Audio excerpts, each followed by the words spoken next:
Johnny Disaster Podcast is back online. We're trying something new where the peeps can actually see us. Now, being a lifelong radio guy, I'm all about the theater of the mind, right? Like leaving it up to the imagination.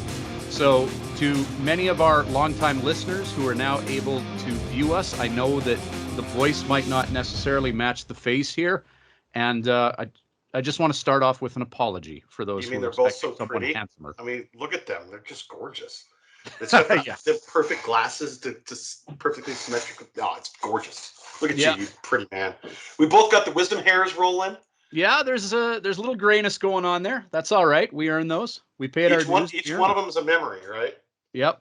Yeah, that's right. You're doing a little bit better at growing memories than I am right now. There's a lot less patchiness in the California end of things today. Oh, what do you got in your hand there? Oh no, this is just the starter. This is the actual. Oh yeah. This is the one where we're not sponsored by them, so we're going to cover it. Okay. This is just the appetizer, and this is the main course. I guess we can actually show it now. I know, right? We can get full into this. I got kind of a weird one today. What is that? St. Archer? St. Archer. Tropical IPA. Nice. Look at that. Look, we don't have to explain it. You're right. It does take the theater out of the mind. But now you can see my reading face. I'm going off the map today. I got a Lindemann's Lambic beer here. Oh wow! Look at that. I've read Lambic before. No. Lambics. It's and I'm cheating. I'm doing the second screen here, so you're going to see me reading off the teleprompter here. It's a style of Belgian ale that doesn't rely on carefully selected yeast added by the brewer. Instead, the wort, the liquid, is left open in tanks to invite the region's microorganisms into the sugary feast. Yeah, I know. I've had the Belgian style is one of my favorites. It's delicious. Yeah. So anyway, I discovered these. We did a trip to Vancouver a few months ago, and we had a very, very knowledgeable young lady working at the liquor store that we went to, and she recommended these Lambics. So, and I'm a big fan, and you can't just find them anywhere. So, is it got a cork? Yeah. First, you have to pop a cap off, and then it's corked as well. So, holy shit, you fancy shit! I know, right? And how about this? The alcohol percentage in this bad boy? Oh no! What are we at? Are we going off the deep rails here? A whopping 2.5%. Okay, because usually they go one of two ways, right? They'll go that way, but then they'll also go in that 8, 9, 10% heaters. Yeah, you got your hard ones coming. You got your Lambic beer, 2.5%. Celine Dion loving Canadian friend up here, just not doing anything for toxic masculinity. So I got to look up. How do you spell Lambic? Lambic. My second screen is also off to the right. Lambic. And this is it's Lindemann's, and it's raspberry Lambic beer. Raspberry or raspberry? Yeah, there we go. Wow, I can't say that word either. Brewed in the Pajot. Stop calling me. No, I'm not. This is so unprofessional. Well, I apologize to my listening and now viewing audience. But the reason you're getting calls, right, is because you're still knee deep in the harvest season, correct? Oh yeah, no, we're neck deep. We jumped in that pool, and so this is why. So it's going to be a little bit more difficult, folks, to get on a routine here because I only have one afternoon to record anymore. It's Sunday afternoons after church. It's about the only time I can do this. So if we miss a week or two here and there, it's simply because our schedules may not line up. But we'll do our best to try to get it out here. But oh yeah, dude, we're in our biggest job of the year. It's our first one, and it's going like any other first week stuff goes in harvest. You think you got everything fixed, and then everything starts breaking, and then you gotta so it's kind of a slow start, and you come home, and boy, that first cold shower after working and that's glorious. That and the beer and seeing the kids, it feels a little sweeter when you're in the middle of harvest, and you're able to come home and do that. But I bet. Well, don't go too hard and burn yourself out, man. But I do have a question. The other day, Christina and I, we were road tripping together, and of course we start talking about what's going on, podcasts and everything. And she actually asked, she said, so how is Johnny D's almond operation go on. And I'm like, we talk about it and everything, but I mean, it seems to me like the world is moving more and more to plant-based vegetarian. There's a lot more than there was, 4, 5, 10 years ago. So is there an increased demand for almonds? Yeah. So the increase is obviously international, not just domestic, but just worldwide continuing to grow every year. And the different products that we make with it, it's not just the edible almond. It's, the almond flour is now getting big. Obviously, the almond milk has been the biggest growth market in the almond industry has been, believe it or not, the almond milk. And people can meme it all they want, but there's a lot of lactose intolerant people that go with it. It's a less caloric option if you're looking for that. But the next big one that's coming along, that's going to be the big heavy hitter, is going to be the almond flour. Almond flour is going to work because it's, the gluten-free folks. Mm-hmm. That's where the almond flour is going to come in. But yeah, no, it's going really well. Price is down, but it's cyclical. Yeah. It's 5-year up, 5-year down. I mean, you're still making money even in these down cycles, but man, you're still outside every day. You're still working with trees. Like it's a good life. It's good work, Nice. No, happy to hear it because I figured business would probably be pretty good for you. And this is how many years since you and Cousin Ed fired up that operation, like went out on your own? So I fired up a year or two before he got out of the Marine Corps, actually. And when he got out of the Corps is when he came to work for us. And then we fired this thing up like 13 years ago, our little shtick. And yeah, we've gone from nothing to, several hundred acres now. And we custom farm several thousand acres at this point. So it's been a slow and steady increase. And anybody my age, so I'm 39, that knows when you're trying to get into the farming industry at this point, with ground prices and now especially equipment prices have gone through the stinking roof. I mean, when I first got into this, I could buy. We've talked about sweeping before. It's how you take the crop and put it in a windrow so you can pick it up, right? When I first got into this business 15 years ago, I bought my first sweeper for $46,000. I'm currently driving one that's $200,000. So in 15 years, it's gone up fivefold. And just in the last 3 years, 4 years, it's gone from $70,000 or $80,000 to $115,000 for a standard one-pass sweeper, just because of the engine emissions and all of that stuff. The engine alone costs that much more per machine, and obviously iron it. If you're a young man getting into the farming industry right now, Ryan, it's expensive, and if you didn't have family in it already, you couldn't possibly buy your way into it. That's the sad part. Yeah. So you guys got in at the right time. Good on you. Yes, sir. And now I get to sit here talking to you. Yeah. Ripping the bill. Oh, I see that. Yeah. You got the cap on for the boys there. So tell me about your trip. You said you went to you went to a baseball game in Vancouver? Yeah, we went to go see my daughter, who's living in Vancouver. The Vancouver Canadians play there. They're the Toronto Blue Jays High A affiliate. Oh. And I love going to major league games too. Don't get me wrong. I mean, any chance I get to, go watch the Giants play with you in the club seats, I'm going to take full advantage of that and enjoy the heck out of it.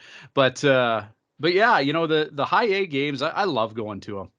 You never know what you're going to get when you go to those. And this was a fun one. They were playing the Hillsboro Hops, and Hillsboro is they're the High A affiliate of the Diamondbacks of Arizona. What's their mascot? Why hops? Like hops as in beer hops, or hops as in like a kangaroo? Hillsboro, so it's Oregon, and I know that there's a lot of breweries in the Oregon area, right? So I'm guessing it's a beer themed name. So yeah, their logo, it's like a little wheat thing, but entertaining baseball game. And Hillsboro, it's interesting because my baseball upbringing, where I always watched it and I always knew the rules of the game, for this is how you score, hit, and everything like that, strikeout, ball four. But the nuances of the game, you really taught me a lot when I was doing baseball play-by-play and you were the professor, the color guy. And when you were the color guy, you always did a great job of breaking down the relationship between the pitcher and the catcher, right? So when I go to these games, I would much rather watch two pitchers who throw mid to upper 90s for a couple innings than a home run fest. Like, to me, pitching has become the most fascinating part of baseball for me. And it was great because Hillsborough had this guy who was he was hitting 99 on the gun. Like, it was, and where we were sitting, like not too far away from the catcher, and just hearing the impact, like it was Sounds fun. like a shotgun going off. Yeah. Oh yeah. And loud. Well, as I'm sure you're aware of, but yeah, no, it was a great game. You know, all the pitchers were low to mid 90s, but yeah, this one guy who started for Hillsborough, he was hitting upper 90s. And what is it about like the pitching and the style of baseball that you like versus the home runs? What is it about that as a fan that's appealing to you, or is it more because of your broadcasting side?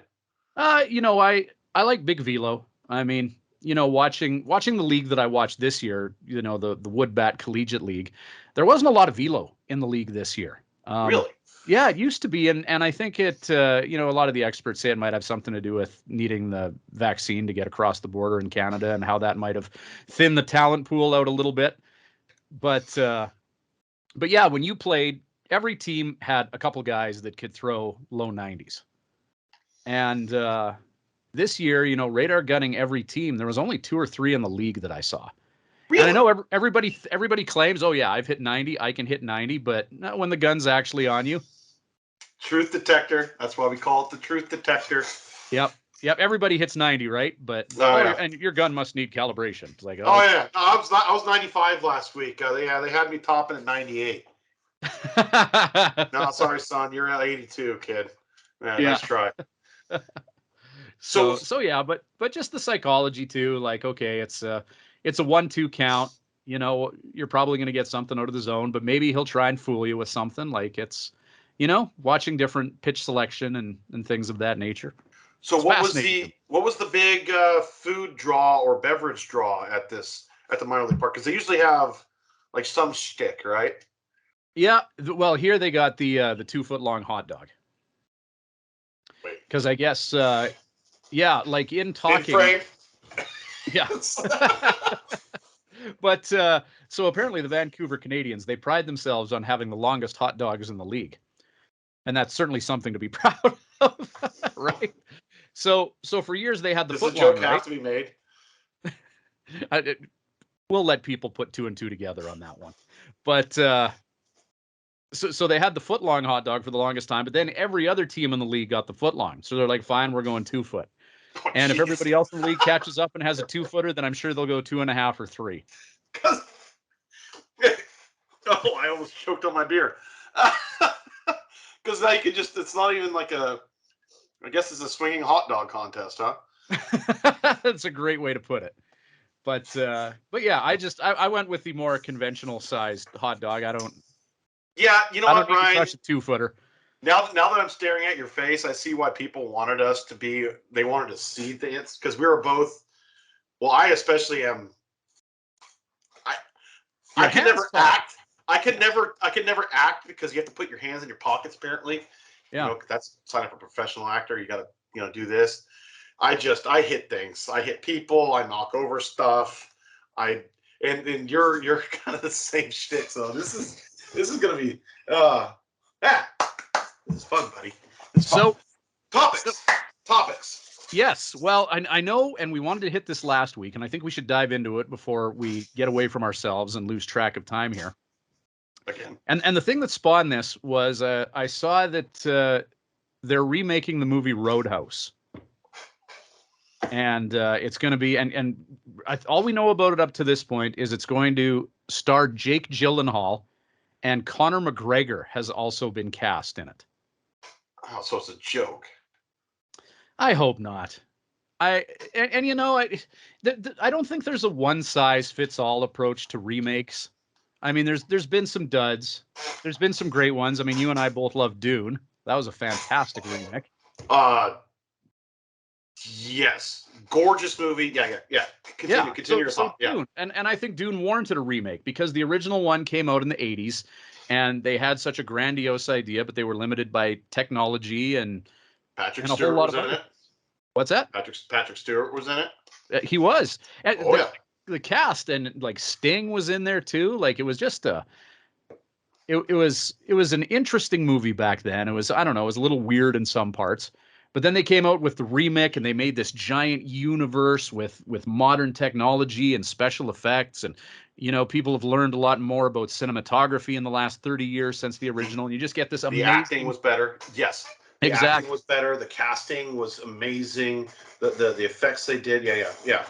It was all on point. So that was a movie where, yeah, great idea. Let's remake this thing because the original one, they were quite limited by what they could do with it at the time, right? But that's the thing. Like Roadhouse, to me, Roadhouse was so perfectly imperfect. And I mean, what CGI or special effects do you need to remake Roadhouse?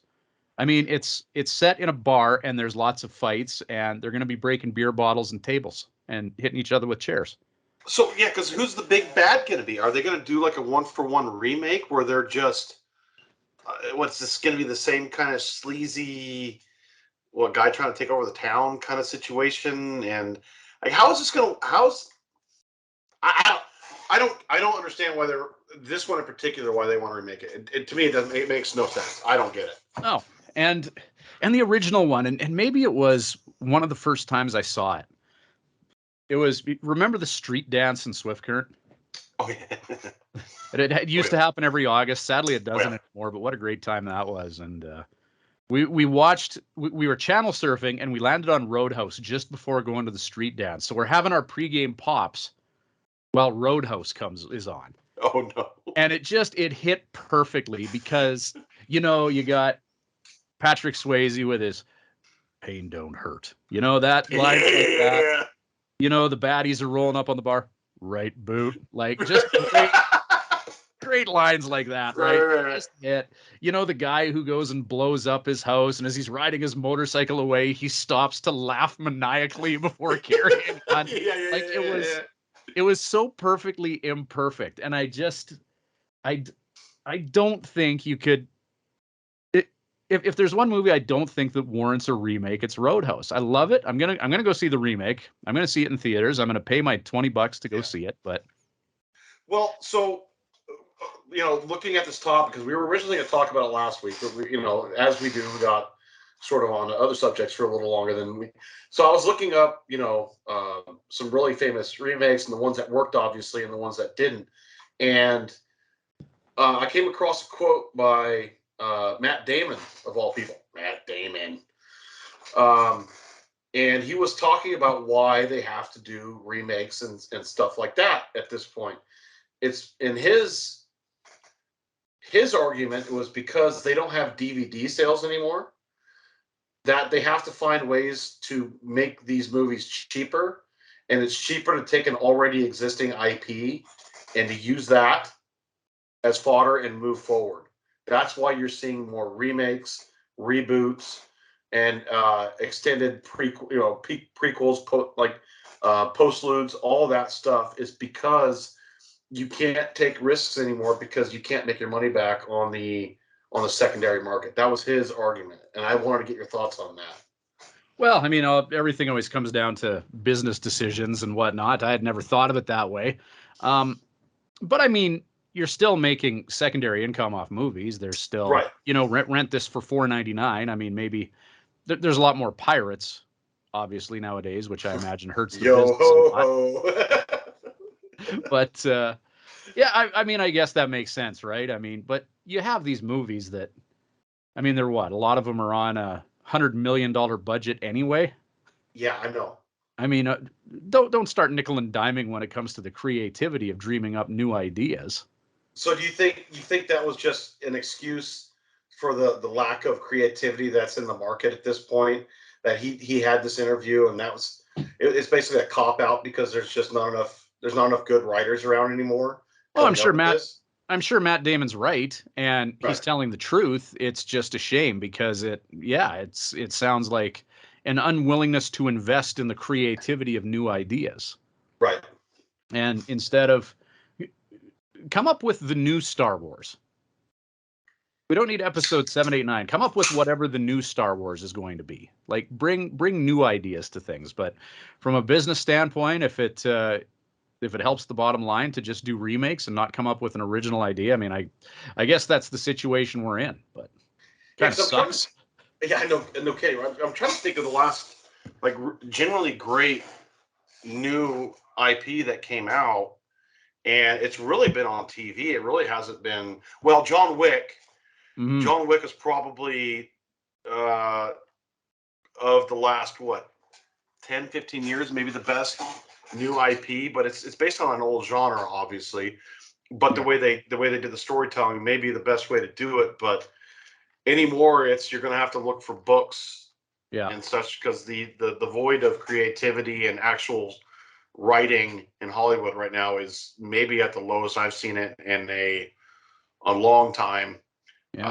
Based on what I mean, I know this is maybe not on our list, but I tweeted about this the other day, but this sort of goes into the remake category.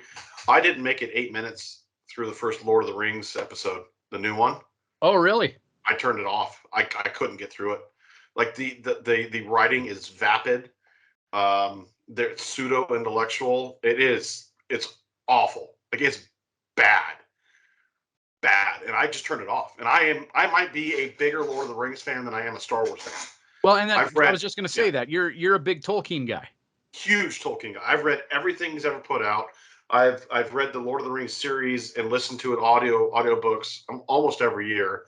I've gone through the Silmarillion, my favorite book he's done, even better than Lord of the Rings.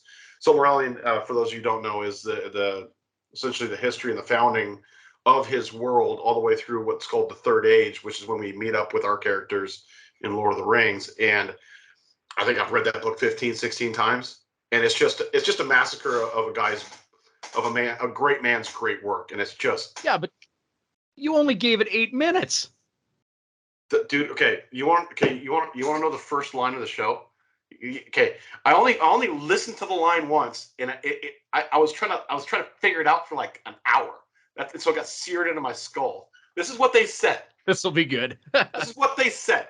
So Galadriel, which we all know from the films, is was supposed to be 2,000 years younger than what she was, but the way the show's doing it was whatever. Her older brother says this to her. I'm quoting now. Okay. What's the difference between a rock and a ship? Why does a rock sink and a ship float? It's because the rock, remember, this is verbatim. It's because the rock looks down and sees only darkness, while the ship floats because it looks up and sees the stars. That's an actual line from the freaking show. And okay, I thought you said shit. No, shit.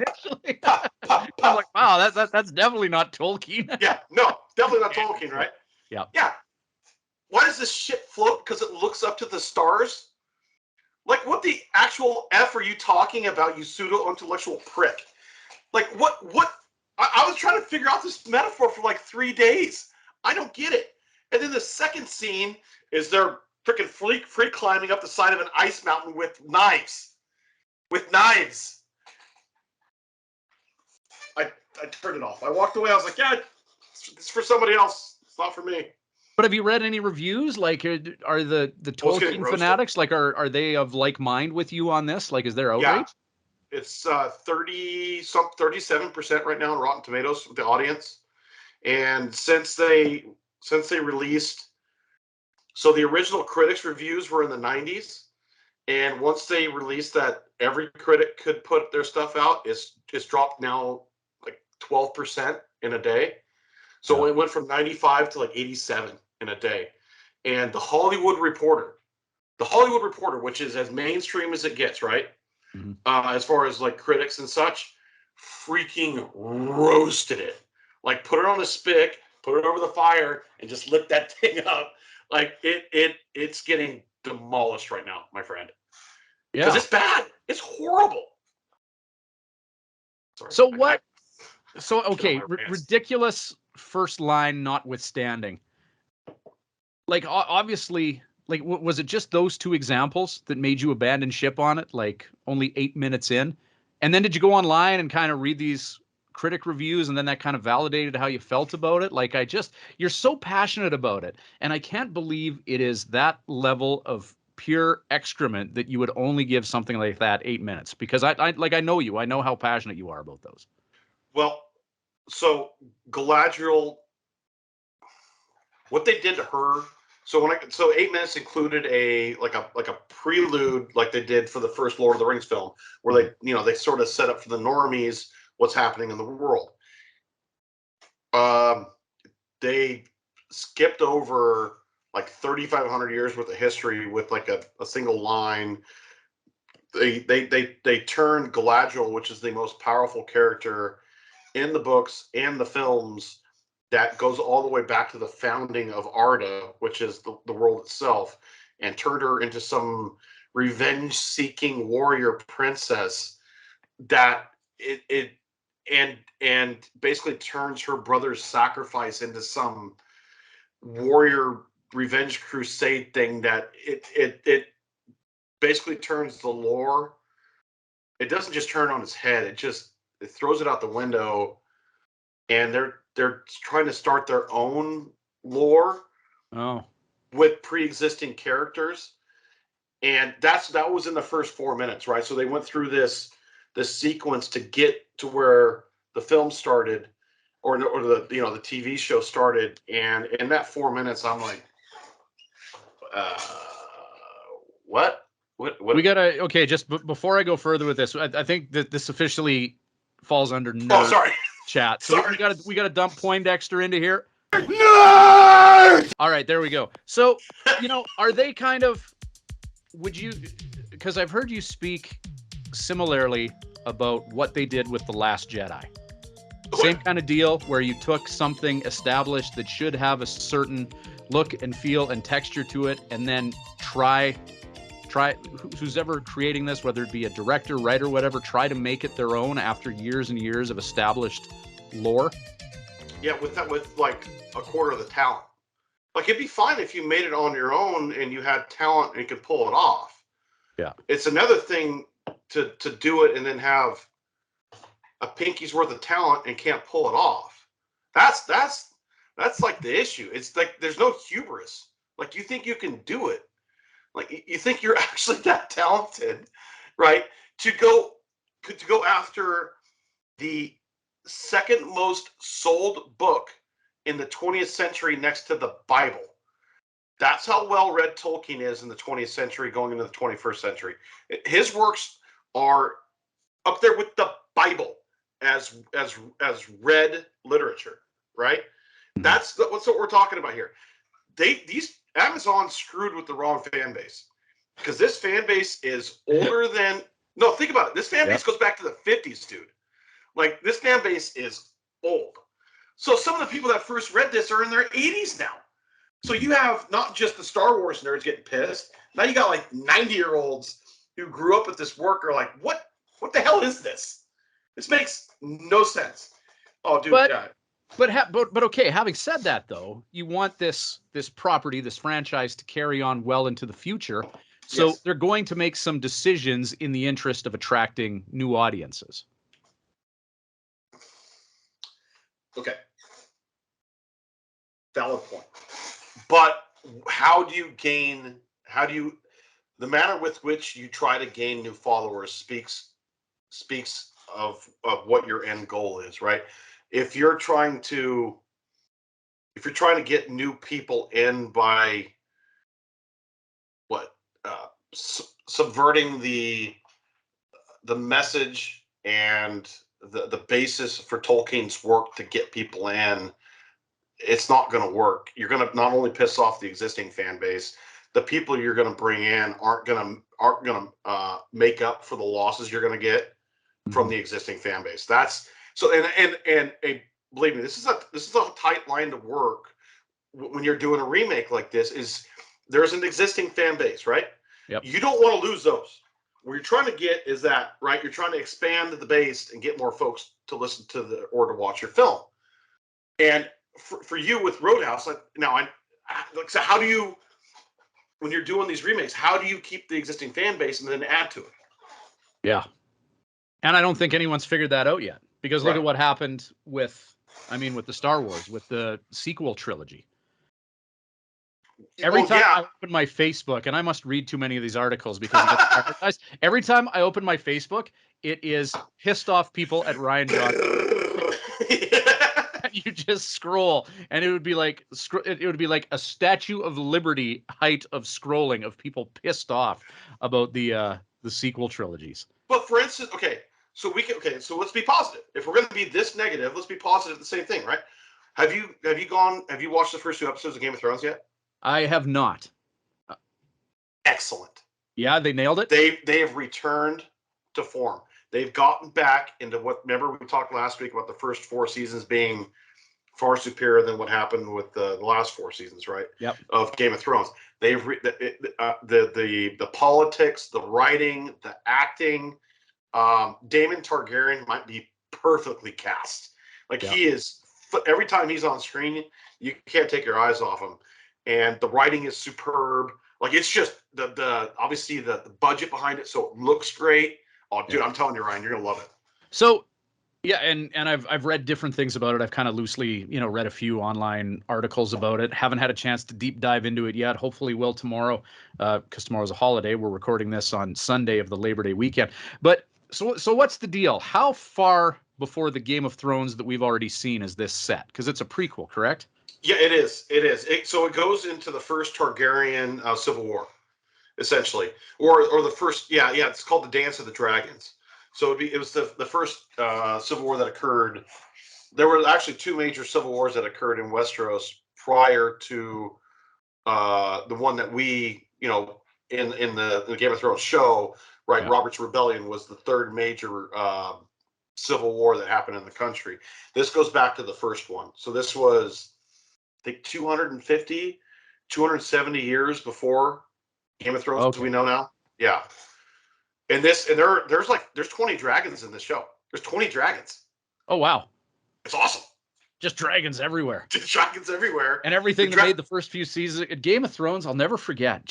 We were just channel surfing one night.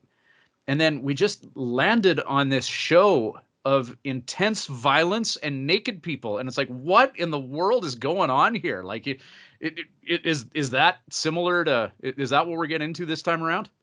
The violence is definitely there. They've toned down the sex quite a bit. It's still there, but the violence. Here's what I'll say about this. Because it was just this visceral smorgasbord. Like, so with the sex and the violence and the dialogue, I'll put it this way. That's what it used to be like. Because this whole world that he created is basically England. What in his mind. The author's mind. Why can't I think of the author's name? Oh, George R.R. Martin. Yeah. Yeah. He based it off of the War of the Roses and that sort of time period. And the level of violence and brutality that existed then is what they put on screen. So when people get squeamish about the level of violence, this is what life was like. When you got executed, you didn't just get a pill and died like an hour later. Like, they chopped your head off, they took your limbs off. Like, they draw and quartered you, which means they opened your guts up and just pulled your it's a no. But this happened for we need to put a viewer discretion warning on this. No, I know, right? Sorry, but this happened. But they put it on screen because and people get squeamish about it. But this stuff actually happened, and I, in my mind, I think it's great that people get to see. They're like, oh shit, we actually did this to each other not that long ago. And it really is only 500 or 600 years ago that we were doing this to each other. Oh, when you consider the millions of years that there's been a world with people. Yeah. And I mean, really, in the grand scheme of things, that's like seconds ago. Yeah. And I'll be honest with you, Ryan, the first episode it's become internet famous. So stay away from the internet until you watch it, because there's a very gruesome scene that is very real. Very real. Right. And it had some folks sort of questioning whether they're going to watch the show. Little squeamish, eh? Oh yeah. But it's very real. And when you watch it, you're like, oh shit, that's what he's talking about. Like, okay, it's gonna be a little tough. Thanks for the heads up. I know to brace myself now prior to the first viewing. Well, we sort of wandered off of the whole remake thing, but there's a good way to do it and a bad way to do it. This is, I think, the Game of Thrones thing. It's not a traditional remake, right? It's an extension of the same property. But again, this proves that there are creative and smart and good people in this industry that can do these things well. Mm-hmm. And then there's some that are pseudo intellectuals that are trying to, you know what? I don't know. Yeah. Remake it. Sorry. And I feel bad for you that the Tolkien thing sucks. That the new Lord of the Rings isn't good, because I know how fired up you are and how excited you'd get. I mean, it was the same way. I didn't hate on the sequel trilogies with Star Wars as much, but I just remember kind of leaving the theater thinking like, all right, that was definitely not what I was expecting. But you've gotten good stuff with Picard. You enjoyed Picard quite a bit.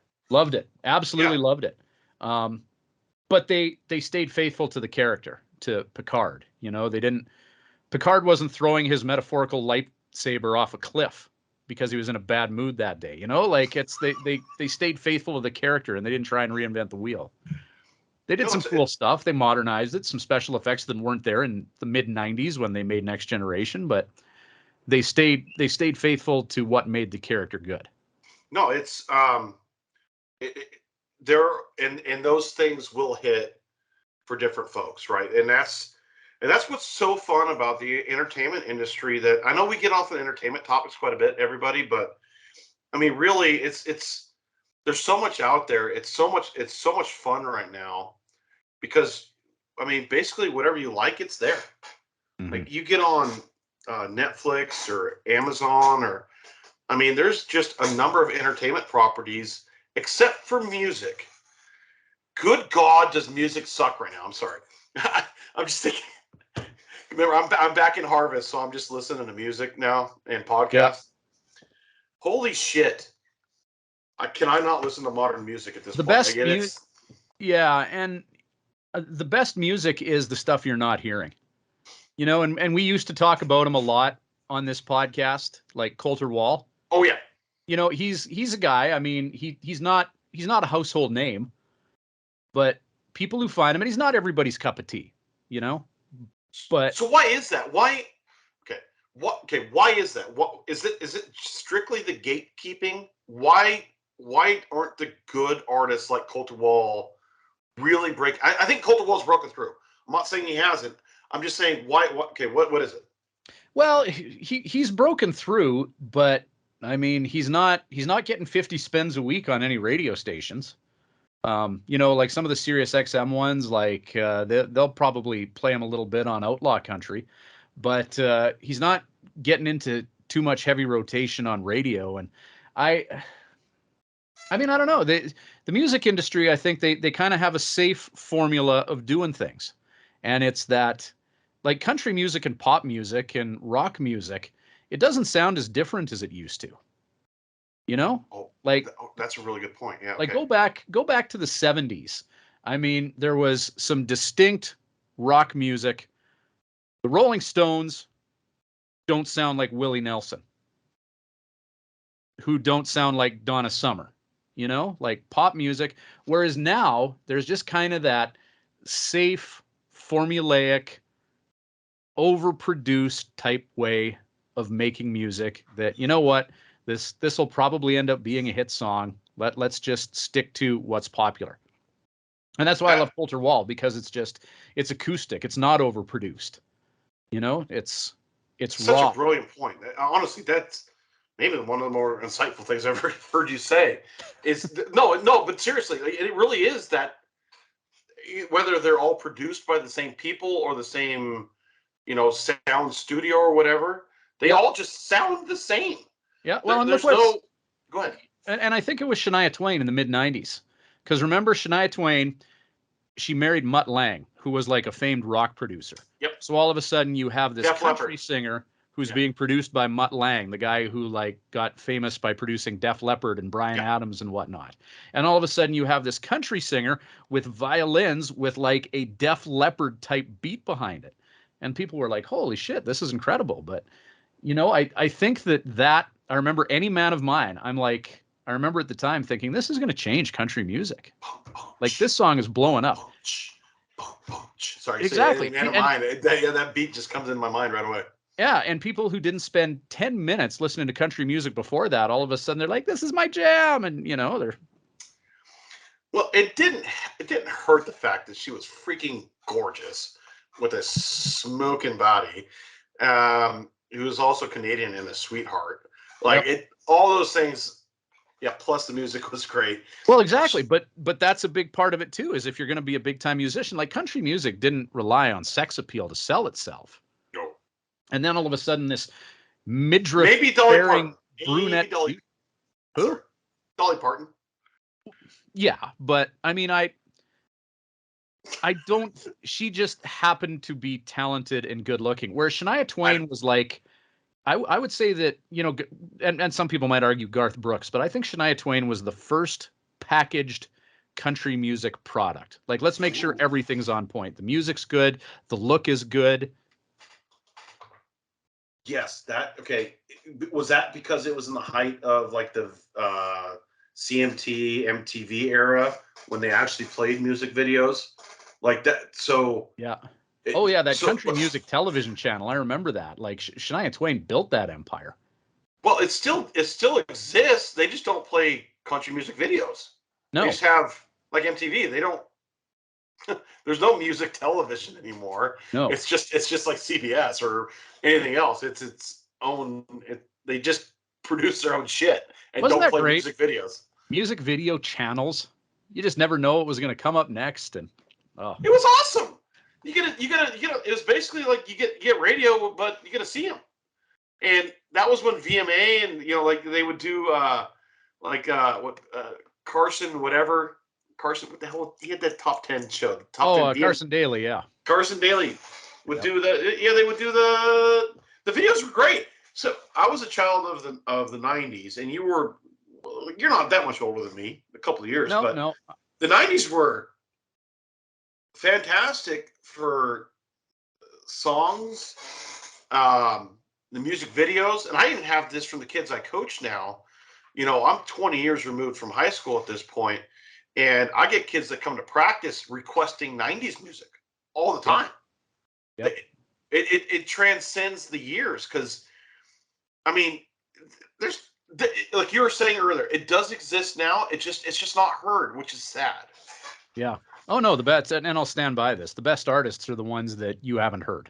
That's where the best music is. That's where the most relatable stuff is. Where there's less effort put into having that big sexy hook, and more into the storytelling and songwriting and, you know, using instruments for word painting instead of trying to find a catchy hook and melody and everything. So have you been in Nashville yet?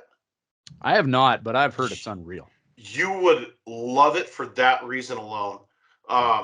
They have the downtown area where it's just basically a strip, like a main road, and every place is this like all these super narrow bars, right? So imagine these super narrow bars that go along that are really deep, and in the front are these unheard of bands, country singers or whatever that are sitting right there, and they leave the windows open next to the street, so when you walk by you can hear what's coming out of there. And basically it's just you're at Baskin Robbins. You got to pick your flavor. You can walk the street and go, oh, that sounds great. Walk into the bar, grab a beer, and listen to maybe one of the best sets you've ever heard in your life. Like it's awesome. You know, and I'll get you to verify this, and maybe we've even talked about this on the podcast before. We've been at this for more than a year, so I might be retreading on a few things. But should we have like a birthday cake or a cupcake? Should we find out the actual day and like have it? Like, sorry, go ahead. Wouldn't be tough to find out, but I'm doing a little bit of name dropping here. There was a guy who used to coach hockey in Swift Current. He was the assistant coach of the Swift Current Broncos for a few years, who played a couple hundred games in the NHL. Jamie Heward is his name. He's a Regina guy from Regina, the city of Regina. Just for our American friends there. The city that rhymes with fun. Yep. And anyway, Jamie Heward, we call him Huey. I mean, obviously, former pro hockey player and everything. He's traveled the world. He played in Russia for a year, but he swears. He says, no, Nashville, way more fun than Vegas. It's in my mind, it's not even close. It's not even close. Like I get the Vegas thing. I've been there a couple times. If I was going to go to a city for like that, one of two cities, Nashville or New Orleans. That's it. It's one of those two. They're just, I mean, Nashville, because I'm such a music lover, and I also like to drink beer while listening to music. Like that I loved that city. The food was really cool. The people are amazing. It's still relatively cheap. And again, Ryan, you get to walk by all these different little bars with all these aspiring groups that are busting their ass because they know they're one great set away from getting signed. So every time they show up, they're giving it everything they got. We went there for 3 days, me and the wife, for our 10th anniversary, and it was freaking amazing. This portion of the Johnny Disaster podcast brought to you by Tourism Nashville. Checks payable to the Johnny Disaster podcast. Exactly. We don't have a PO box yet, but we're gonna put the locks on the doors a little bit early today because it's a busy time of year for you, and this is one of the biggest days of the year in Saskatchewan.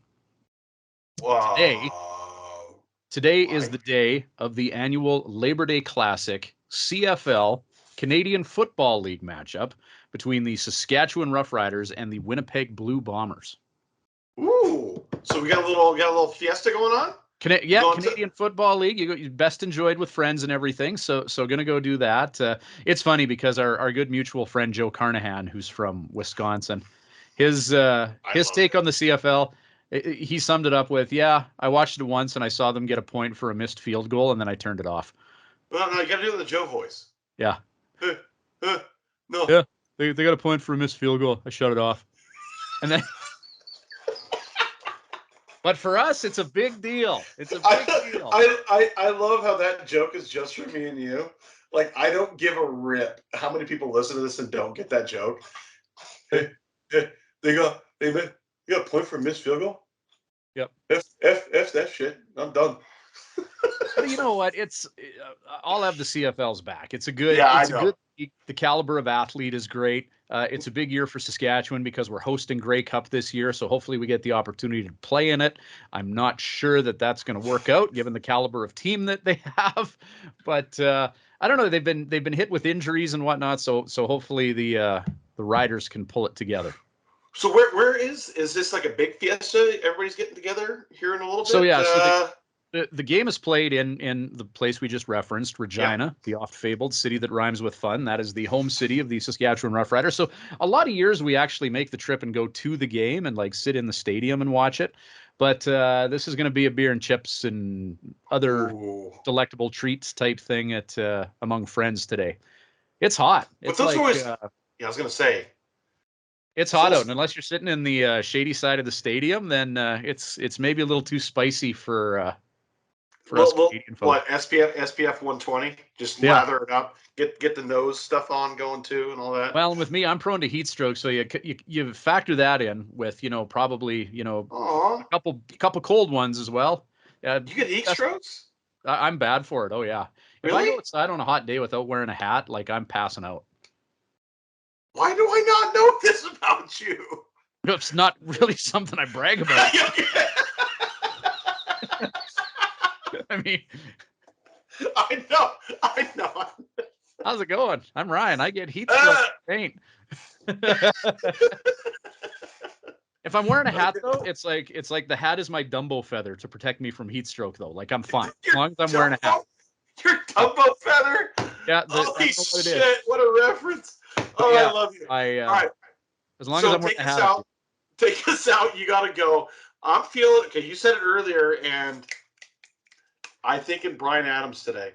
Problem is, can we do it anymore now that we're doing the... Well, now that we're on YouTube, I don't want us to get dinged with copyrights and whatnot. So I don't know. We might have to do away with the ending song and just kind of do a salute until next time here. And then, okay, maybe we do a little outro, but here's what we do. We request that you go listen to Bryan Adams Forever. Bryan Adams, always. Is that the song? Oh, what? You're gonna hum a few bars for me here. There's a couple that it could be. No chance am I humming a Bryan Adams song to get clipped forever. Ryan Switzer. I'm only 39, dude. That'll live with me forever. Yeah. Bryan Adams. Why Bryan Adams? Heaven. Oh, Heaven. Oh, great jam. You said him earlier. We were talking about Canadian artists like doing stuff, and you said Bryan Adams. I was like, it feels like a Bryan Adams day. Oh, dude, I'm gonna actually watch this video on Vivo as soon as we're done. Heaven's a great that's a great one. Heaven. So you're either gonna hear Heaven at the end of this episode or some canned music, and we're gonna request you listen to Bryan Adams' Heaven if you don't hear it at the end of the film. How about that? Good idea. I love it. Okay. Let's mess with the YouTube algorithm here and see what comes up. But yeah, no, good luck on the Harvester, man. Keep feeding the world nuts, and we'll chat again soon, brother.